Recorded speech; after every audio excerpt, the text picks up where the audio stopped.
ಮಾಯಾ ಮುಗ್ಧ ಜೀವರ ನಾಹಿ ಸ್ವತಃ ಕೃಷ್ಣ ನಾಹಿ ಸ್ವತಃ ಕೃಷ್ಣ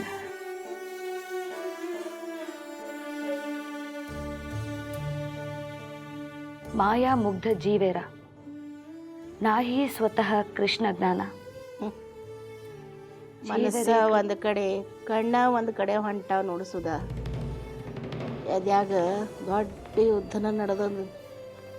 ನನ್ನ ಪೂರ ಜೀವನನ ಅರ್ಥಹೀನ ಆಗಿ ಹೋಗ್ಯದ. ನಾನು ಇಷ್ಟು ದಿವಸ ಮಾಡಿದ ತಪಸ್ಸೆಲ್ಲ ವ್ಯರ್ಥ ಅನ್ನಿಸ್ಲಿಕ್ಕತ್ತದ. ತಲೆ ಮ್ಯಾಲಿನ ಮಾಸಾರ್ದ ಹುಡುಗಿ ನನಗ ಹೇಳಲಿಕ್ಕೆ ಬರ್ತಾಳ. ಶಾಸ್ತ್ರ ಸುಳ್ಳು, ನೀವೆಲ್ಲರೂ ಸುಳ್ಳು ಅಂದ್ಬಿಟ್ಲಕ್ಕೆ.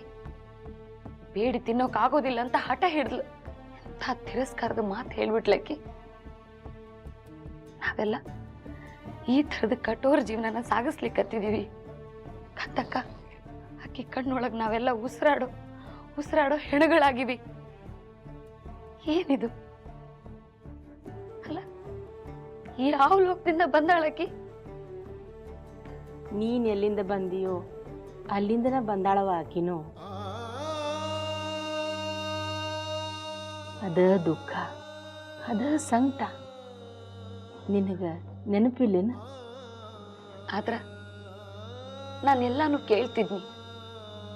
ಗುರುಗಳಾಗ್ನ ಮೀರಿರ್ಲಿಲ್ಲ, ಶಾಸ್ತ್ರಗಳನ್ನ ದಾಟಿರ್ಲಿಲ್ಲ, ಎಲ್ಲಾ ನೀತಿ ನಿಯಮಗಳನ್ನ ಪಾಲಿಸ್ತಿದ್ನಿ. ಒಬ್ಬ ವಿಧವಾ ಹೆಂಗಿರ್ಬೇಕ ಹಂಗ ನಡ್ಕೊಂಡಿನಿ. ಯಾರ್ಗಾರ ಹಠ ಸಾಧಿಸಿನಿ ನಾನು? ಹಾ ನಡ್ಕೊಂಡಿ.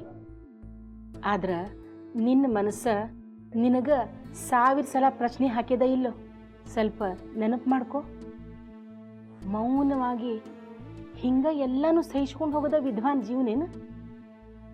ನಾವು ಒಂದು ಹೆಣ್ಣು, ನಮಗೂ ಒಂದು ಇಚ್ಛಾವ, ಅದಕ್ಕೊಂದು ಕಿಮ್ಮತ್ತದ ಅಂತ ಎಂದೂ ನಿನ್ನ ಮನಸ್ಸು ನಿನಗ ಪ್ರಶ್ನೆ ಹಾಕಿಲ್ಲೇನು? ನಾವು ಸಮಾಜದ ಜೋಡಿ ಇದ್ದೀವಿ. ಸಮಾಜದ ರೀತಿ ರಿವಾಜನ ಪಾಲಿಸೋದು ನಮ್ಮ ಕರ್ತವ್ಯ ಅದ. ಅದನ್ನ ಧಿಕ್ಕರ್ಸೋಕ್ ಆಗೋದಿಲ್ಲ ನಮಗ. ಯಾಕೆ ಹಿಂಗೆ ಒದ್ದಾಡ್ತಿ ಸುಧಾ? ಸ್ವಲ್ಪ ದಿನ ತಡ್ಕೋ.